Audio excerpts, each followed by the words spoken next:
Kalian udah beberapa kali ikut casting, tapi gagal terus? Atau kalian baru memulai ikut casting?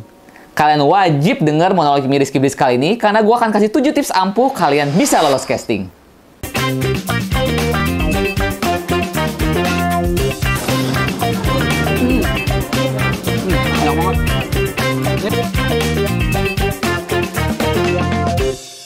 Kembali bersama gue Rizky Breeze di Monolog Rizky Breeze yang selalu memberikan edukasi tentang dunia entertainment maupun dunia di belakang layarnya. Oke, kemarin ada yang DM ke IG gue, katanya, Kak Rizky, gimana sih caranya supaya bisa lolos casting? Karena aku beberapa kali ikutan casting, tapi gagal terus. Ada juga yang nanya, Kak, informasinya dong, casting tuh bayar nggak sih? Oke, di Monolog Rizky Breeze kali ini, gue akan kasih penjelasannya, apa saja sih tips-tips ampuh kalian bisa lolos casting. Ini berdasarkan pengalaman gue ya, karena kan gue juga punya talent yang di bidang drama, juga beberapa kali syuting iklan. Ini gue punya 7 tips ampuh yang bisa kalian coba, dan menurut gue ini works banget buat kalian tembus di dunia film, acting, ataupun iklan. Pertama, pahami profil peran yang dicari. Jadi gini, setiap PH itu biasanya ketika kamu udah dipanggil buat casting, atau kamu datang sendiri buat screen test, kamu harus tahu dulu, kamu ini mau buat peran apa? Jadi anak SMA kah? Atau jadi ibu-ibu kah? Atau jadi mak-mak rempong kah? Pastiin kamu udah bener-bener pelajari karakter yang bakal kamu perani. Dan yang paling penting, penampilannya harus disesuaikan. Jangan sampai kamu buat peran anak SMA, tapi penampilan kamu menor. Kayak emak-emak. Itu nggak cocok kan? Jadi pastiin dulu. Atau ketika kamu memang sudah terjun di dunia entertain yang tiba-tiba kamu dipanggil lewat agency, kamu boleh kok tanya ke manajer kamu, ke agensi kamu, tolong di make sure perannya apa. Atau kalau bisa skenario-nya sedikit, skripnya bakal di casting, itu lebih bagus lagi. Jadi itu kalian lebih siap ketika kalian casting di depan kamera. Oke? Terus yang kedua, datang tepat waktu. Pastiin kalian on time. Ya, jangan sampai kalian telat. Karena kalau kalian udah telat, itu udah bad image sih bagi seorang casting director. Karena casting director itu dia udah meng-casting banyak orang, dan mereka juga butuh waktu yang nggak lama, nggak banyak. Yang casting itu bakal banyak. Jadi ketika kalian datang telat, itu udah membuang waktu dia, dan itu udah mengurangi penilaian kalian buat dia mengajukan ke atasannya lagi. Ya. Terus juga selain itu, kalau kalian datang tepat waktu, kalian udah bisa lihat tuh situasinya di daerah, di sekitaran casting itu. Bisa jadi kamu bisa ngobrol-ngobrol sama teman caster yang lain, bisa latihan dulu. Jadi penting banget datang tepat waktu. Itu nggak bisa diganggu-gugat. Yang ketiga, tampil apa adanya tapi rapi. Pastiin ya, penampilan kamu tuh rapi, clean. Bukan berarti harus dandan berlebihan, menor, atau harus yang pakai barang-barang berdiri. Enggak. Pastiin kamu rapi, terus nggak bau badan, terus juga bersih lah pokoknya. Jadi tim caster juga enak ngelihat kamu dan yakin dengan karakter yang dia cari. Ya, jadi pastiin kamu pokoknya harus rapi. Terus yang keempat, latihan monolog dan improvisasi. Jadi penting banget kamu tuh belajar ekspresi, intonasi, terus juga kalau bisa latihan berbagai karakter. Ya, karena biasanya nanti si caster minta kalian datang untuk improve. Yang terkadang mungkin kalian di situ perannya sebagai, sebenarnya karakternya sebagai misalnya sebagai emak-emak yang rempong atau yang bawel. Nggak perlu kemungkinan. Si caster bilang, coba dong, gue mau lihat kalau lu sedih gimana.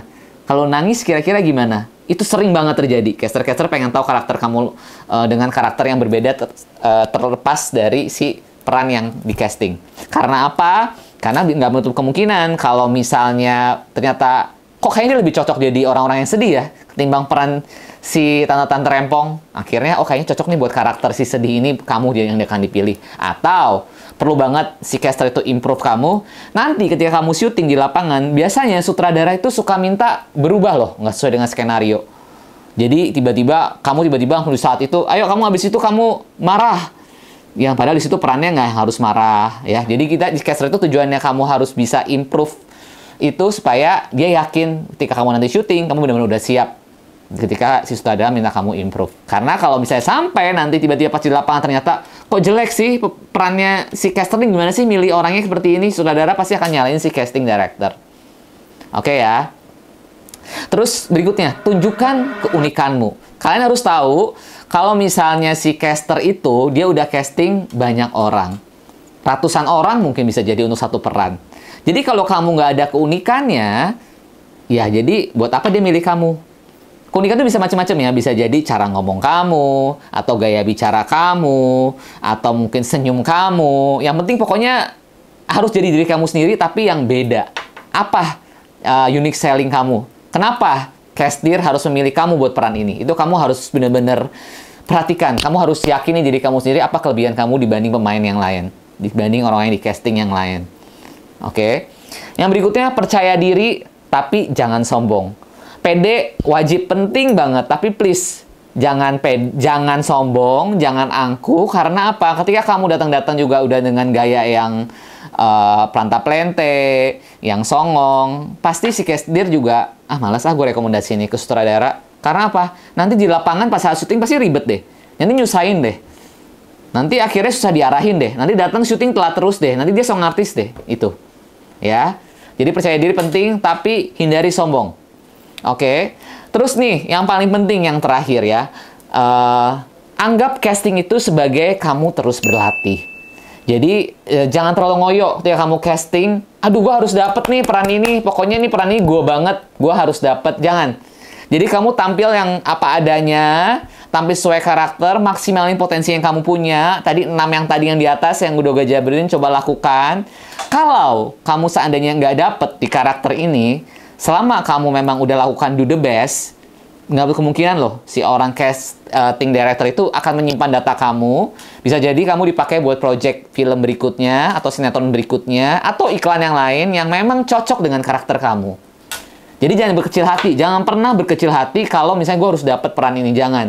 Karena banyak banget kejadian, ini talent gue juga pernah, dia nggak dapet di project ini, tiba-tiba di PH yang sama, tiba-tiba ditelepon buat judul yang lain, cuma datang hanya screen test tanpa casting yang banyak orang.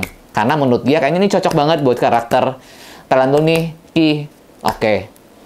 Gitu ya. Terus ada yang nanya sama gue, Ki, kalau mencari casting itu bayar nggak sih? Ini pertanyaan yang banyak banget, sering banget terjadi.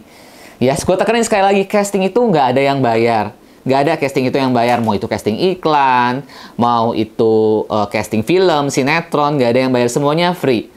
Yang pastikan kamu tahu jadwal casting di setiap PH atau di iklan. Dan biasanya memang agensi atau artis manajemen yang lebih tahu, lebih update. Karena apa? Artis manajemen punya kedekatan dengan tim caster PH, produser, atau tim brand yang tahu akhirnya jadwal-jadwal tersebut. Jadi, kalau memang kamu belum ikut manajemen, nggak apa-apa juga. Kamu harus lebih aktif untuk tanya ke PH atau tanya ke teman-teman talent. Atau kalau memang baiknya menurut gue sebagai pemula, baiknya ikut agensi atau manajemen. Dan syarat untuk pemilihan artis, manajer artis atau manajemen yang baik udah sempat pernah gue bahas ya di monolog gue beberapa bulan yang lalu. Mungkin kamu bisa tonton lagi. Terus ada pertanyaan juga nih. Kira-kira kalau di dalam ruangan casting untuk film, sinetron, atau iklan sekalipun, itu apa aja sih yang akan terjadi di dalam? Oke, ini penting banget. Biar kamu nggak terjerat dalam hal-hal yang sekarang juga banyak juga ya. Kemarin sempat ada yang tiba-tiba casting, akhirnya di dalam ini ternyata casting bodong ya. Tiba-tiba ada disuruh ngapain. Itu balik lagi, itu jangan pernah terjadi. Gue kasih tahu ya. Casting itu biasanya, pengalaman gua, itu si orang yang mau dapat peran ini dia datang ke satu ruangan. Pertama, biodata. Udah pasti kamu sebutin nama, tinggi badan, berat badan, dan lain itu adalah profiling. Profiling biasanya nanti dipakai ini agensinya siapa, CP-nya siapa. Habis itu, kamu langsung beradu peran tuh. Beradu peran biasanya bisa jadi lawan kamu adalah si kameramen. Kamu dikasih skrip dulu biasanya buat nanti kira-kira kamu perannya untuk jadi apa. Nanti kamu acting lah sesuai dengan itu. Nah, biasanya si casting director nanti suka minta peran yang lain. Coba kalau kamu nangis seperti apa atau apa seperti apa. Kurang lebih seperti itu. Dan casting itu biasanya nggak berlangsung lama. Biasanya di dalam studio, paling casting ada yang cuma 10 menit, 5 menit, bahkan kurang. Tapi biasanya ya, nih pengalaman gue ya, ketika kamu castingnya tuh cepet banget, biasanya dia udah agak kurang tertarik sih sama kamu buat di peran ini. Tapi ketika kamu castingnya agak lama, coba kalau gini lagi, ini lagi, biasanya tuh udah ada keyakinan dari casting director, kayaknya ini cocok nih dia buat main di project gue. Akhirnya dia cobain lagi, coba deh kalau kamu begini-gini gimana? Itu udah ketertariknya, itu udah peluang kamu dapet biasanya. Tapi ini bukan berarti pasti dapet ya. Karena ingat, persaingan di dunia entertainment, di dalam satu peran aja, di dalam satu film, itu bisa banyak banget. Ya. Jadi buat pemula, saran gue baiknya kalian benar-benar matangin dulu. kalian belajar acting yang benar, bisa ikut sekolah acting mungkin, ya, atau kalian ikut manajemen. Tapi ikut manajemen juga kalian pastiin kalian juga punya bakat. Karena pengalaman gue nih sebagai yang punya manajemen, juga milih-milih yang mau gue ambil buat di manajemen gue. Kalau misalnya dia pengen jadi pemain film, tapi dia nggak punya bakat, kan nanti juga berat juga buat kita, tanggung jawab kita nih, nerima dia. Ya, jadi saran gue kalau kalian pemula banget, ikut sekolah acting dulu deh, kalau kalian memang pengen di acting.